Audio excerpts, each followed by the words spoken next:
The stars above Earth had always been peaceful. Humans looked up at the night sky and dreamed of meeting other civilizations. They imagined sharing knowledge, trading goods, and building friendships across the galaxy. Those dreams died on a Tuesday morning in March 2247. Jake Morrison stood on the bridge of the defense station orbiting Earth.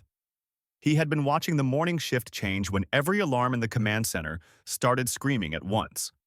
His coffee cup slipped from his hand and shattered on the floor. Nobody noticed. Every eye was locked on the main screen. Ships were appearing out of nowhere. Not 10 or 20 ships, hundreds of them. They materialized in perfect formation above Earth, Mars, and every human colony across 12 star systems. The vessels were massive, each one larger than anything humanity had ever built. Their hulls gleamed like polished metal, and strange symbols glowed along their sides. Jake's hands moved across his control panel, trying to make sense of the data. His training told him to stay calm, but his heart was racing. These ships had technology far beyond anything humans possessed. They had jumped across space without using the standard jump points. They had bypassed every early warning system Earth had placed throughout the solar system. The communication officer, a young woman named Amy Chen, turned to Jake with wide eyes. Her voice trembled as she spoke. "Sir, we're receiving a transmission. It's on every frequency at once." Jake nodded. "Put it through." The image that appeared on the screen made Jake's blood run cold. The creature looked almost reptilian, with scales that shifted between blue and green. Its eyes were large and golden, and when it spoke, its voice was cold and mechanical. The translation came through perfectly, which meant these aliens had been studying humanity for some time. "Humans of Earth and the colonies, I am High Commander Zekran of the Kryn Empire. We represent the Galactic Federation, the governing body of this region of space. Your species has expanded into territory without permission. You have developed weapons without oversight. You have ignored the natural order of the galaxy." Jake felt anger rising in his chest, but he forced himself to listen. "We offer you one chance to avoid destruction. You will surrender all military vessels within 72 hours. You will submit to Federation authority. You will accept our governors on every world. If you refuse, we will demonstrate why 500 species have accepted our terms. You have 3 days to decide." The screen went dark. The bridge was silent. Then everyone started talking at once. Amy was on the communication line with Earth Command. The weapons officer was running combat scenarios. The navigator was calculating escape routes.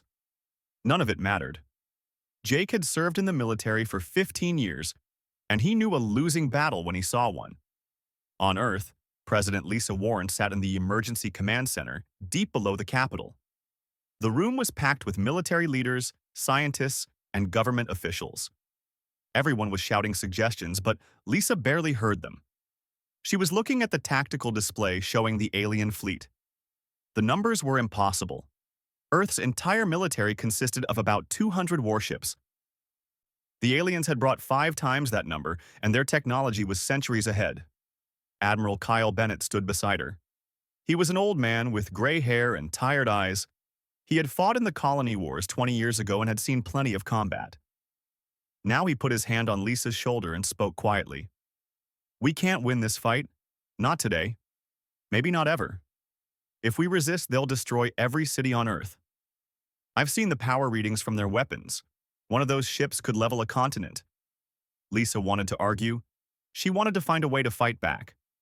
But she was the president, and her first duty was to protect her people. "What do you suggest?" "We surrender," Kyle said. "We accept their terms, we survive, and we wait for our chance." General Emma Rodriguez slammed her fist on the table. She was younger than Kyle. With dark hair pulled back in a tight bun, her eyes blazed with anger. "We can't just give up. Our ancestors didn't quit when things looked bad. We fought for our freedom." "Our ancestors never faced an enemy like this," Kyle replied. "This isn't about courage, it's about survival." The argument continued, but Lisa knew Kyle was right. She hated it, but she knew it. Before she could make the final decision, a new report came in. The aliens had destroyed the defensive platforms around Mars' colony. 15,000 people died in seconds. The Kryn didn't even send a warning. They just fired to prove they could. Lisa closed her eyes and took a deep breath. When she opened them again, she had made her choice. We surrender. Send the message to all our forces. Stand down. The room erupted in protests. But Lisa raised her hand for silence. This isn't the end. It's just the beginning. We'll submit to their rules. We'll learn from them. And one day, when they're not expecting it, we'll take back our freedom. But today, we save lives. Not everyone obeyed the order. Captain Peter Hayes was commanding a destroyer called the Defiant near the outer colonies. When the surrender order came through, he read it 3 times. Then he looked at his crew. They were young, most of them. They had families on Earth and the colonies. They had joined the military to protect humanity, not to surrender without firing a shot. Peter made a decision that would change his life. Helm, plot a course into deep space. We're not surrendering. His first officer, a man named Scott Palmer, looked shocked. Sir, the 5 years passed like a slow nightmare. Maria Santos stood at the cargo dock on Earth, watching Kryn soldiers inspect her shipment for the 3rd time that day. She kept her face neutral and her hands steady, even though rage burned in her chest. The aliens treated humans like children who couldn't be trusted with scissors. Before the invasion, Maria had been a fighter pilot. She had flown combat missions protecting mining operations in the asteroid belt. She had been good at her job, one of the best in her squadron. Now she hauled cargo between Earth and the Moon, and she had to ask permission every time she wanted to leave the planet. The Kryn soldier finished his inspection and waved her through without a word. They never spoke to humans unless they had to. Maria climbed into her ship and launched, glad to be away from their cold golden eyes. Life under Federation rule was worse than anyone had imagined. The aliens had placed governors on every human world. They controlled what technology humans could use. They monitored all communications. They had dismantled the military and taken every weapon more dangerous than a hunting rifle. Humans who protested too loudly disappeared into detention centers. Most came back changed, broken. Some never came back at all. Maria's brother Danny had died in the initial invasion. He had been on Mars colony when the Kryn destroyed the orbital defenses. Sometimes Maria dreamed about that day. She dreamed about finding a weapon and making the aliens pay. But dreams didn't change anything. The Kryn had won, and humanity had to live with it. On a remote moon in the outer colonies, Greg Palmer was drilling for minerals. The mining company he worked for supplied raw materials to the Federation. It was hard work, but Greg preferred being out here to living on Earth. At least on this moon, he didn't have to see Kryn soldiers on every corner. His drill hit something unusual at 300 meters. The sensors showed a hollow space below. Greg checked his equipment, thinking it was a malfunction. But the readings were clear. There was a chamber down there, and it was big. Greg should have reported it immediately. Federation law required all unusual discoveries to be logged. But something made him hesitate. He shut down the drill and went down alone to investigate. What he found made no sense. The chamber was ancient, covered in dust that had settled over thousands of years. The walls were made of a material he didn't recognize. Symbols covered every surface, glowing faintly with their own light. In the center stood a pedestal with a crystal sphere. Greg reached out slowly and touched the sphere. It felt warm. Images flooded his mind. He saw cities that reached into the clouds. He saw ships that traveled between galaxies. He saw a civilization so advanced that the Federation would look primitive by comparison. Then the images stopped, and a message appeared in his mind, clear as spoken words. Say nothing. We are watching. Humanity's time will come. Greg pulled his hand back, breathing hard. He looked around the empty chamber, but he was alone. He backed away slowly and returned to the surface. That night, he said nothing in his report. He logged the drill malfunction and moved to a new site. But he couldn't stop thinking about the message. Far from human space, Captain Peter Hayes stood on the bridge of the Defiant. His ship looked worse than it had 5 years ago. The hull was patched in a dozen places.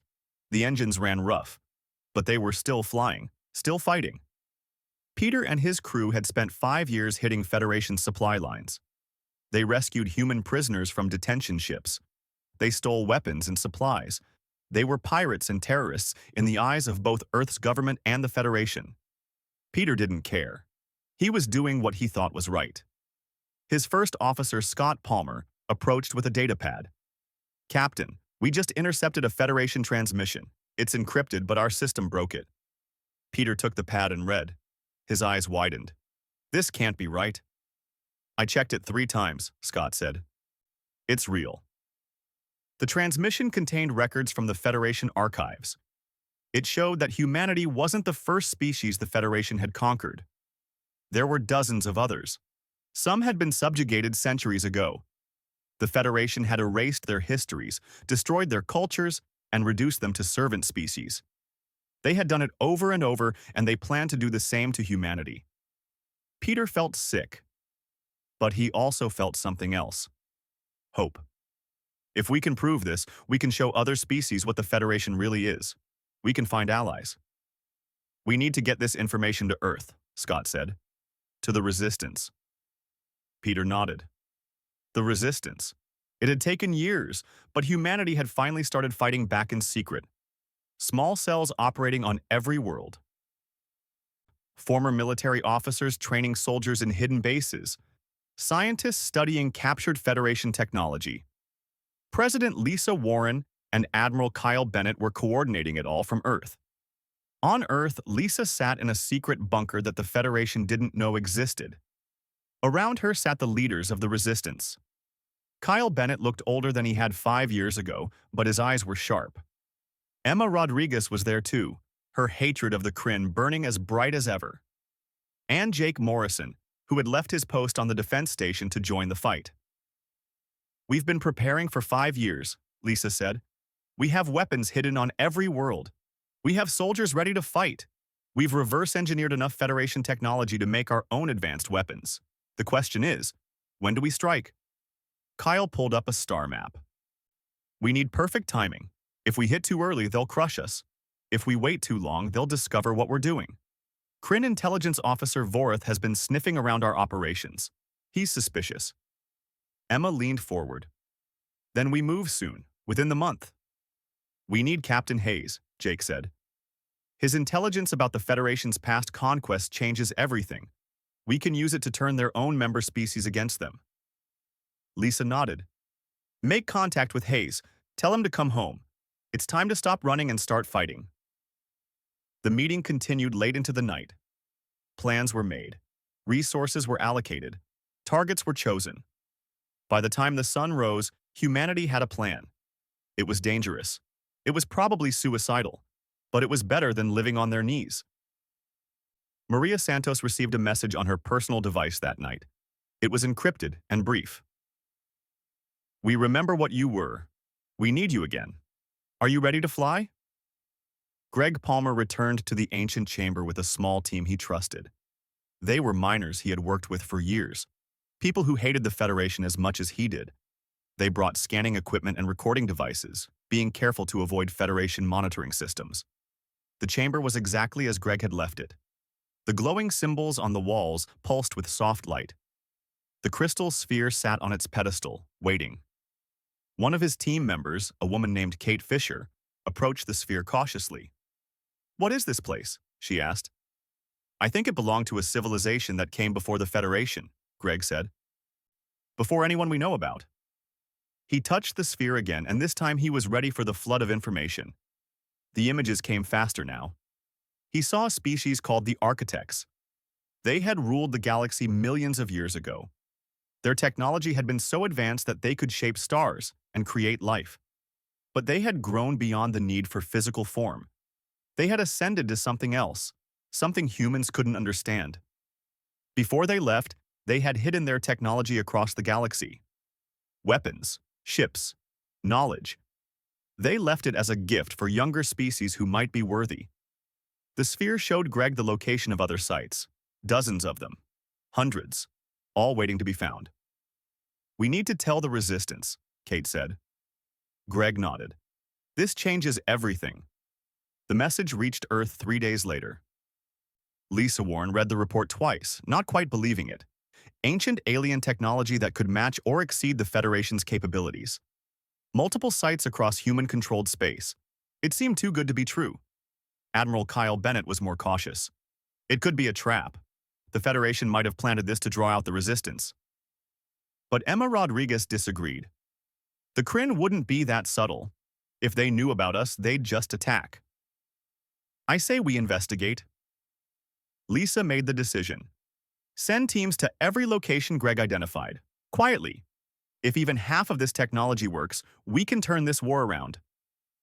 The excavation began immediately. Teams of scientists and engineers traveled to remote moons and abandoned worlds. They dug carefully, using hand tools to avoid detection. What they found was beyond their wildest dreams. One site contained power generators that could run a city for 1,000 years without fuel. Another held weapons that could fire beams of pure energy. A third site had shield technology that could stop any Federation attack. Each discovery was carefully transported to hidden bases where human scientists worked day and night to understand it. Jake Morrison oversaw the integration of the new technology into human ships. The military had been secretly building warships for years, hiding them in asteroid fields and behind dead planets. Now those ships were being retrofitted with architect technology. The results were impressive. A human destroyer equipped with architect shields and weapons could go toe-to-toe with a Kryn battleship. But there was a problem. Vorath, the Kryn intelligence officer, was getting closer to discovering the truth. He had noticed unusual energy readings near several human colonies. He had intercepted encrypted communications that he couldn't decode. He knew something was happening, even if he didn't know what. Vorath stood in his office on the Federation command station orbiting Earth. He was tall and thin, with silver scales and eyes that never blinked. He had been hunting rebels and resistance movements for 30 years. He knew the signs. His assistant, a younger Kryn named Zara, brought him the latest reports. Energy spikes on 4 different moons, all in human-controlled space, all within the last week. Vorath studied the data. Increase surveillance on all human worlds. I want every communication monitored. Every ship tracked. They're planning something.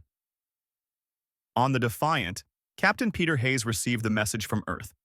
They wanted him to come back. They wanted him to help lead the attack. Peter looked at his crew. They were exhausted. The ship was falling apart. But they had survived 5 years when everyone said they wouldn't. Set a course for Earth, Peter said. We're going home. The journey took 2 weeks.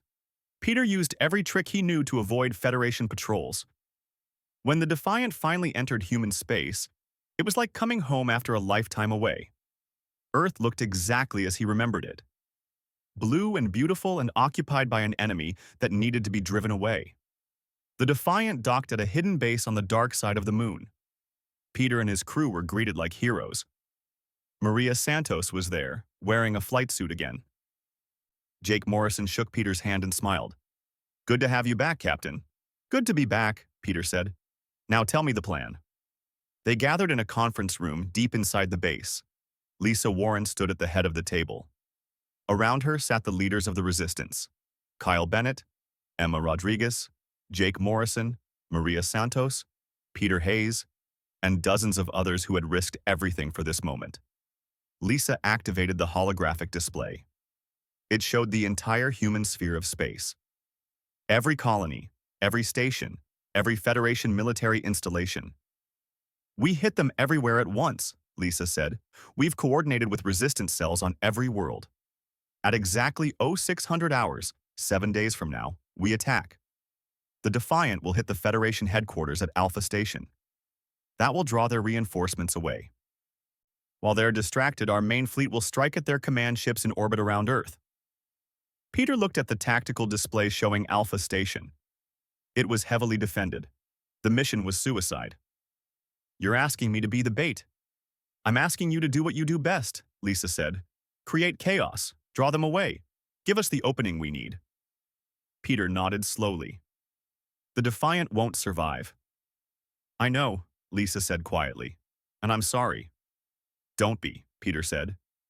We've been living on borrowed time for 5 years. If our deaths mean freedom for humanity, that's a good trade. Emma Rodriguez stood up. We've assigned target priorities for every team. Maria, you'll lead the strike on the Federation headquarters in New York. Jake, you'll command the first battle group against their orbital fleet. Kyle will coordinate from here. The planning continued for hours. Every detail was checked and rechecked. Every contingency was prepared for. They knew they would only get one chance. If they failed, the Federation would crush humanity completely. There would be no second uprising. As the meeting ended, Peter pulled Lisa aside. Do the people know about the attack? Lisa shook her head. We can't risk it. The Federation monitors everything. If word gets out, they'll hit us first. So millions of people will wake up to a war they didn't know was coming. Yes, Lisa said, and many of them will die. But if we win, they'll die free. The 7 days passed too quickly. Across human space, resistance fighters prepared for battle. Weapons were distributed. Soldiers moved into position. Ships were fueled and armed. And nobody outside the resistance knew anything was about to happen. On the morning of the 7th day, Maria Santos sat in the cockpit of a fighter for the first time in 5 years. It felt like coming home. Around her, 20 other fighters were launching from hidden bases. They would hit the Federation headquarters at exactly 0600 hours. Jake Morrison stood on the bridge of the Endeavor, the Resist. The Defiant emerged from hyperspace directly above Alpha Station. Alarms blared across the Federation command center. The Kryn officers stared at their screens in confusion. One human destroyer was attacking their most heavily defended station. It made no sense. Peter Hayes didn't give them time to think. All weapons, fire! The Architect weapons tore through space with blinding light. Energy beams that the Kryn had never seen before slammed into the station's shields. The shields flickered and died. The second volley punched holes through the station's hull. Explosions bloomed along its surface. Federation ships scrambled to respond. Kryn battleships that had been docked launched in a panic. But the Defiant was already moving, dancing through space with impossible agility. The Architect engines made the old destroyer faster than any Federation ship. Peter's gunner, a man named Chris Stone, whooped with joy as another shot found its target. Direct hit on their command tower. Don't celebrate yet, Peter said. Here comes their fleet. 20 Kryn warships were converging on the Defiant. Peter had expected that. He needed to keep them busy, keep them focused on his ship. Every minute he survived was another minute for the main attack to succeed. On Earth, Maria Santos led her fighter wing through the morning sky above New York. Below her, the Federation headquarters rose like a black tower. Kryn soldiers on the ground looked up in shock. Human fighters hadn't been allowed to fly for 5 years. How were they in the air now? Maria armed her missiles and spoke calmly to her wing. Target locked. On my mark. 3, 2, 1, fire. 20 missiles streaked toward the headquarters. The building's shields came up, but too late. Half the missiles hit before the shields activated. Explosions ripped through the tower's lower levels. The building swayed, but didn't fall. Second wave, go! Maria shouted. More fighters came in low, firing their weapons at the Kryn soldiers scrambling below. On the streets, human resistance fighters emerged from hiding. They had rifles, explosives, and 5 years of anger. The battle for Earth had begun. In orbit, Jake Morrison watched his tactical display as the human fleet dropped out of hyperspace. 300 ships appearing all at once. Ships that the Federation thought had been destroyed or dismantled. Ships that now carried technology the Kryn had never faced. All ships, this is Morrison. Engage at will. The space above Earth became a storm of fire and light. Human destroyers charged the Federation battleships. Fighters swarmed like angry hornets. The Kryn tried to form a defensive line, but the human attack was too coordinated, too aggressive. Jake's ship, the Endeavor, targeted a Kryn carrier. The massive enemy vessel was launching fighters when Jake's weapons officer fired. The Architect beam weapons cut through the carrier's shields like they weren't there. The carrier broke in half, trailing atmosphere and debris. Target destroyed, the weapons officer reported. Moving to next target. Admiral Kyle Bennett watched from the moonbase, coordinating the attacks across all human worlds.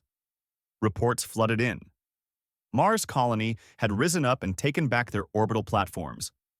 The mining stations in the asteroid belt had seized Federation supply depots.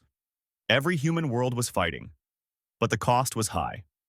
Kyle watched the casualty reports climb. Ships destroyed. Fighters lost. Ground troops dying in the streets. This was the price of freedom, and humanity was paying it in blood. On the Defiant, Peter Hayes was running out of time. His ship had taken dozens of hits, hull breaches on 3 decks, engines running at 60%, shields failing. But he had kept the Federation fleet busy for almost an hour. That should be enough. A massive Kryn battleship moved to intercept. Peter recognized it from the tactical database, the Destroyer of Worlds, the flagship of the Federation's 3rd Fleet. It was 3 times the size of the Defiant, with enough firepower to level a city. Scott Palmer looked at Peter. "We can't fight that thing." "We don't have to win," Peter said. "We just have to hurt it." He turned the Defiant toward the battleship and pushed the engines to maximum. The crew understood what he was doing. Some of them prayed. Others gripped their stations and waited. They had all volunteered for this mission. They had all known how it would end. The Kryn battleship fired everything it had. Energy beams tore into the Defiant's hull. Missiles exploded against the dying shields, but Peter kept flying forward, straight into the storm of fire. At the last moment, he armed every weapon they had left. Missiles, energy weapons. Even the ship's reactor was set to overload. The Defiant rammed into the battleship's command section and exploded. The blast was visible from Earth. The Destroyer of Worlds broke apart, its entire forward section destroyed. Both ships tumbled through space, burning. In the command center on the moon, Kyle Bennett watched the Defiant's signal disappear from the tactical display. He closed his eyes for a moment. "Rest well, Captain Hayes. You bought us the time we needed." The battle continued to rage. On Earth, Maria Santos and her team had fought their way into the Federation headquarters. The building was in ruins, but Kryn soldiers still defended every floor. Maria's rifle was hot from firing. She had lost 3 pilots already. They reached the command center on the top floor. The Kryn governor was there trying to call for reinforcements. Maria shot the communication console. The governor turned to face her, his golden eyes showing no fear. "This changes nothing," the governor said. "The Federation will send more ships. They will crush your rebellion." "Maybe," Maria said, "but you won't see it." The governor died quickly. Maria didn't enjoy killing, but she didn't regret it either. This was war, and the Kryn had started it 5 years ago. In orbit, Jake Morrison's fleet had broken the Federation's defensive line. The enemy ships were retreating, jumping away to hyperspace. Some tried to surrender. Jake accepted their surrender and took prisoners. He wasn't like the Kryn. Humanity would win this war with honor. The battle lasted 8 hours. When it finally ended, every human world was free. The Federation forces had been destroyed or captured. The cost had been terrible. Thousands of ships destroyed. Tens of thousands of people dead. But humanity had won. Lisa Warren made her first broadcast from Earth as a free world. Her face appeared on every screen across human space. She looked tired but unbroken. "People of humanity, today we have taken back our freedom. We have shown the galaxy that we will not be conquered. We will not be slaves. The cost was high, but the victory is ours." She paused, her voice growing stronger. "But this is not the end. The Federation will try to take revenge. Other species are watching us now, wondering if they too can break free. We must be ready. We must be strong. Today we proved that humanity can fight. Tomorrow, we will prove that humanity can build a better galaxy." Across human space, people watched and cheered. In the streets of New York, in the domes of Mars, in the mining stations of the outer colonies, humans celebrated their freedom. They had been beaten down for 5 years. They had been humiliated and controlled. But they had Nev. The weeks after the uprising were chaotic. Earth was rebuilding.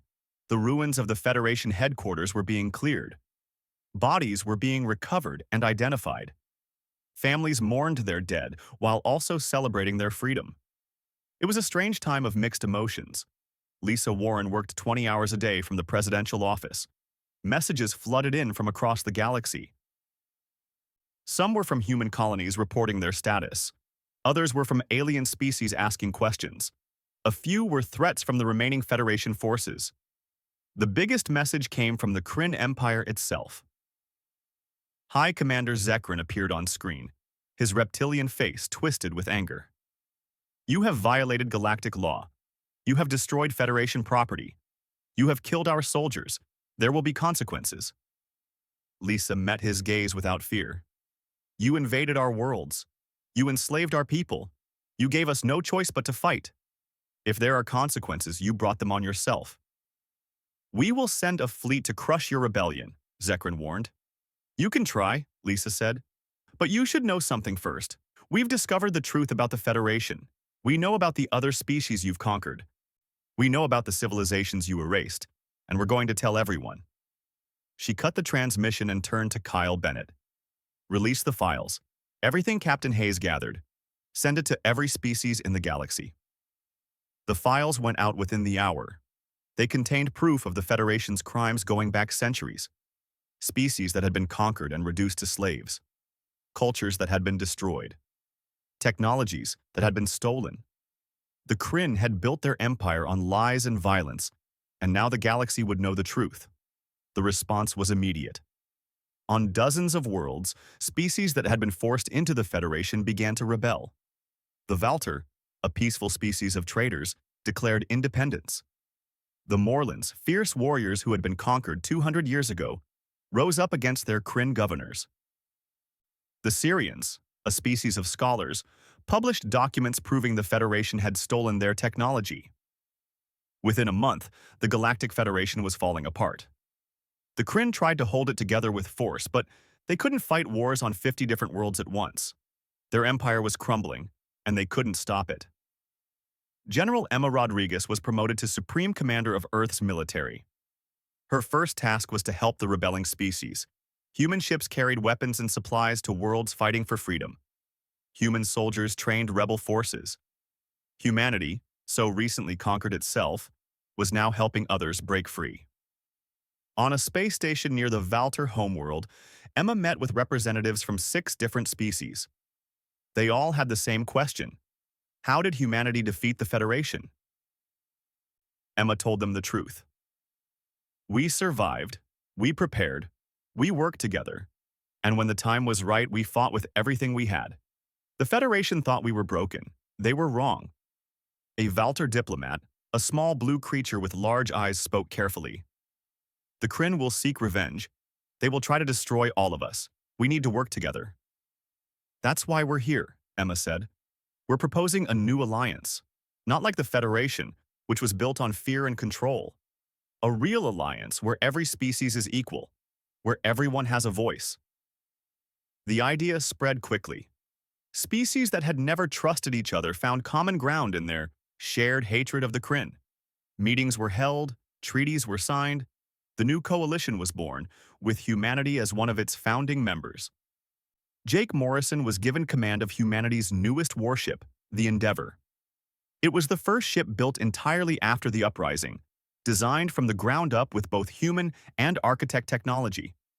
It was powerful, fast, and beautiful. Jake stood on its bridge and felt pride in what humanity had accomplished. His mission was to explore beyond known space. There were rumors of other species out there, civilizations that had never encountered the Federation. Jake would find them, make contact, and offer friendship instead of conquest. Greg Palmer continued his work studying the architect sites. Every new discovery revealed more about the ancient civilization. The architects had been incredible. They had mastered energy, matter, and even time itself, and they had left it all behind when they transcended physical existence. Greg found a message in one of the deepest sites. It was addressed to any species that found the architect technology. The message was simple but profound. We left these gifts not to make you powerful, but to teach you responsibility. Power without wisdom destroys. Technology without compassion enslaves. If you have found this message, you have proven you can fight for your freedom. Now prove you can build something better.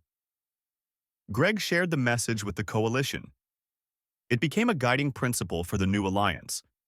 They would use the architect technology not to build an empire, but to protect freedom and explore the universe.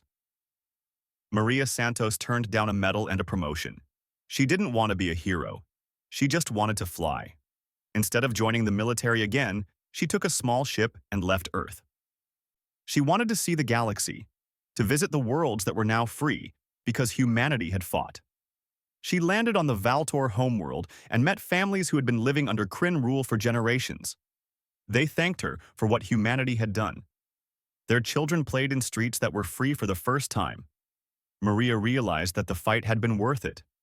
All the death, all the sacrifice, it had meant something. On Earth, Lisa Warren worked on building relationships with the new coalition members. It wasn't easy. Different species had different needs, different values, different ways of thinking. But they all agreed on one thing: they would never allow another federation to rise. Never again would one species dominate the others. The Kryn Empire finally sued for peace after 6 months of continuous rebellions. They had lost most of their territory. Their fleet was scattered. Their economy was collapsing.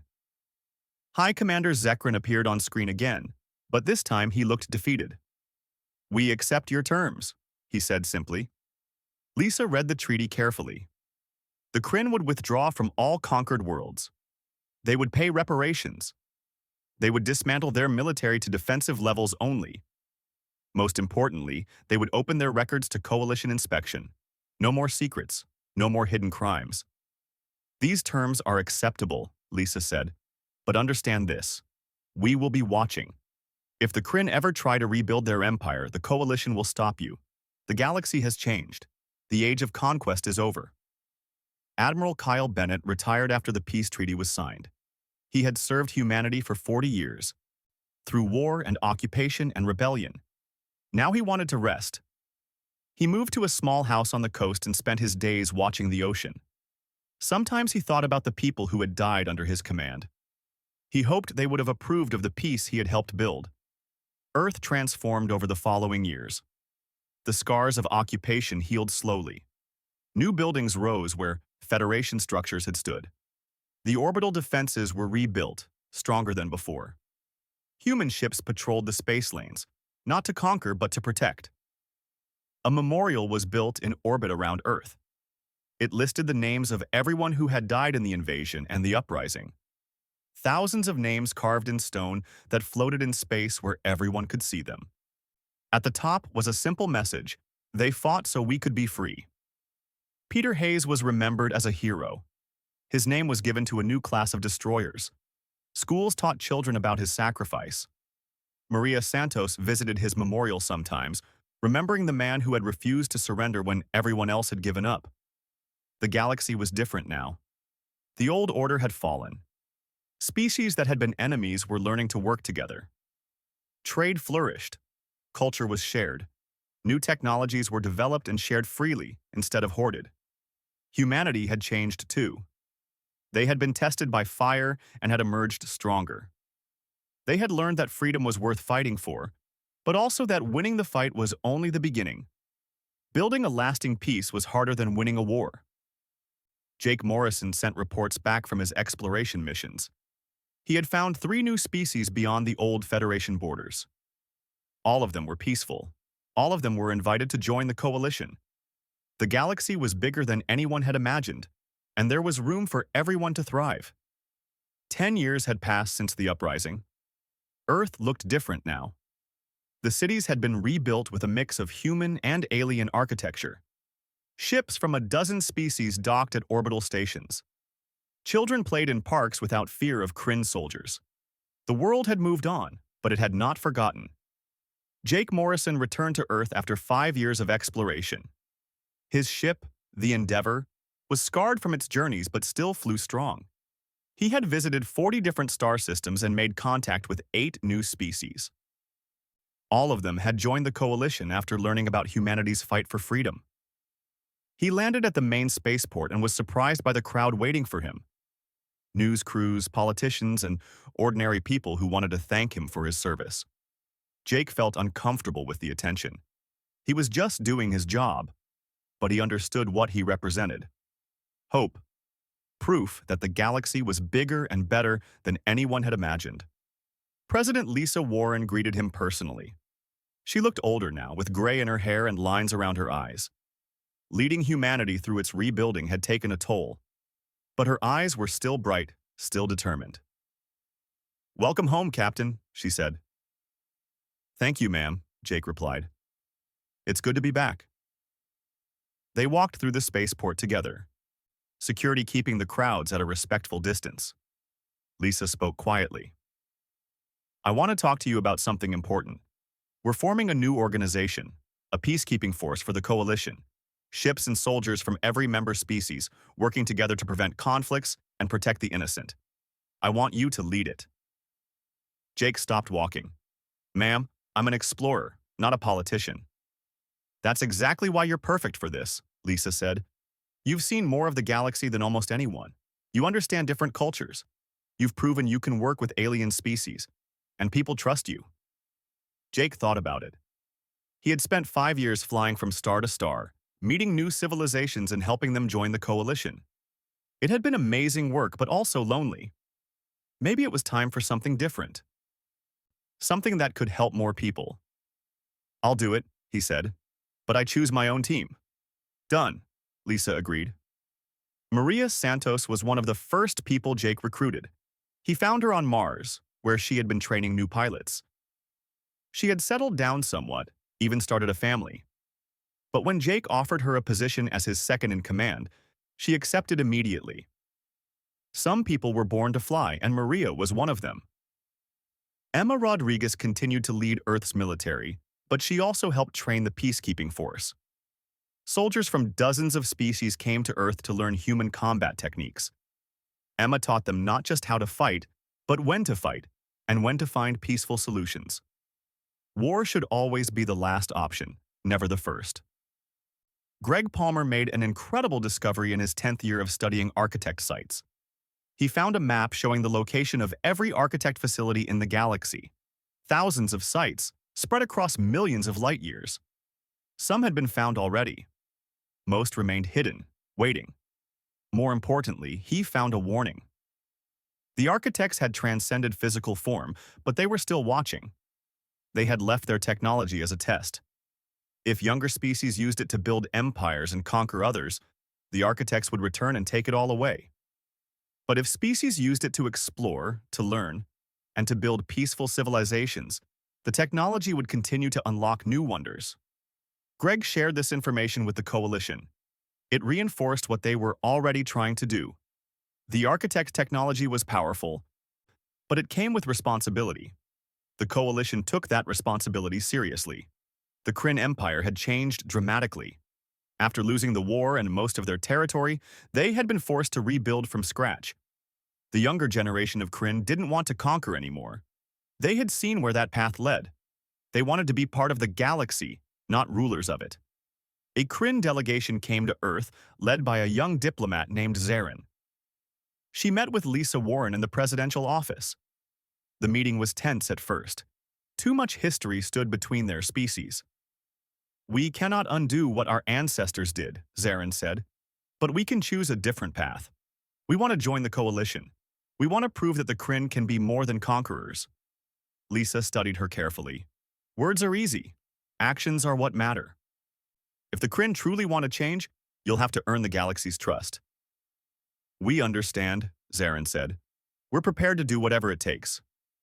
The Coalition debated for months about whether to accept the Kryn. Many species were against it. Too much pain, too much anger. But humanity, perhaps surprisingly, voted in favor. They remembered what it was like to be judged for the actions of others. They believed in second chances. The Kryn joined the Coalition with strict conditions. They would be monitored. They would share their technology. They would make reparations to every species they had harmed. It would take generations to rebuild trust, but at least they were trying. Earth became the diplomatic center of the Coalition. Representatives from over 30 species maintained embassies in the capital city. Humans worked alongside Valters, Morlans, Syrians, and even Kryn. It wasn't always easy, Different species had different customs and sometimes conflicts arose, but they worked through it together. Kyle Bennett came out of retirement for one last mission. The Coalition wanted to build a memorial station at the location where the Defiant had made its final stand. A place where people could remember the sacrifice that had started the rebellion. Kyle oversaw the construction personally. He had been there when Peter Hayes had volunteered for the suicide mission. He felt he owed it to the captain to see this through. The memorial station was beautiful. Made of crystal and steel, it floated in space like a work of art.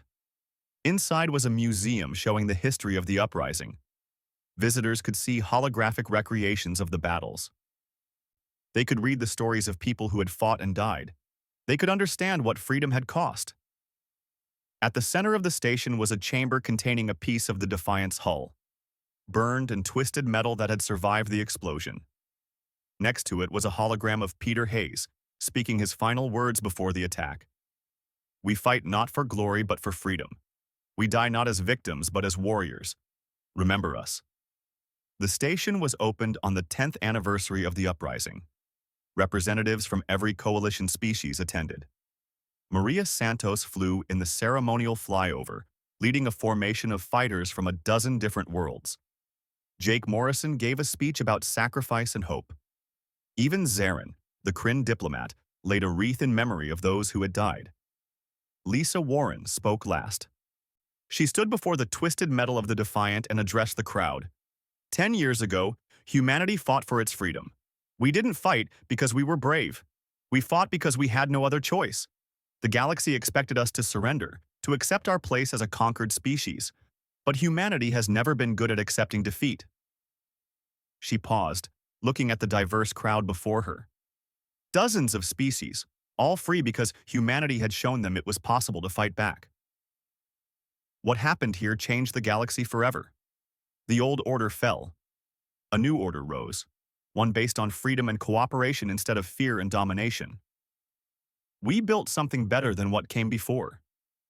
But we must never forget how we got here. We must never forget the price that was paid. The crowd was silent.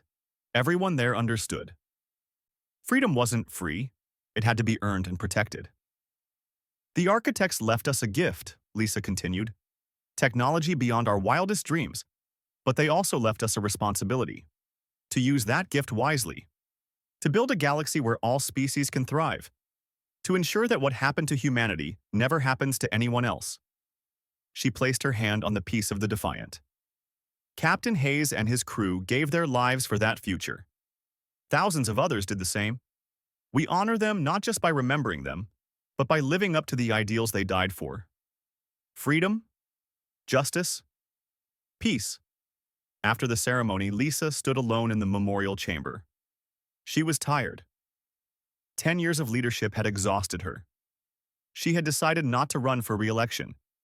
It was time for someone younger to take over. Someone who could lead humanity into its next chapter. But before she stepped down, she had one more task. She recorded a message that would be sealed and opened in 100 years. A message to future generations who would not remember the war firsthand. To those who come after us, she said to the camera, you live in a peaceful galaxy because people fought to make it so. Never take that peace for granted. Never forget that freedom must be defended. Never stop working to build a better future. The galaxy expected humanity to break, but we rose instead. Make sure that every generation after us continues to rise.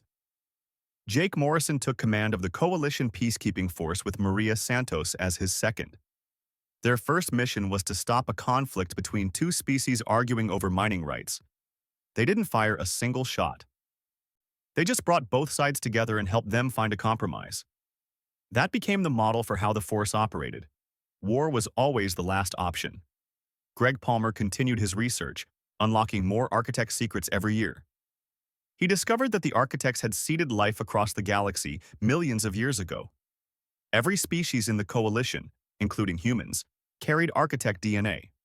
They were all distant cousins, all children of the same ancient creators. That discovery changed how species saw each other. It was harder to hate someone when you knew you shared the same ancestors. Emma Rodriguez trained the next generation of military leaders.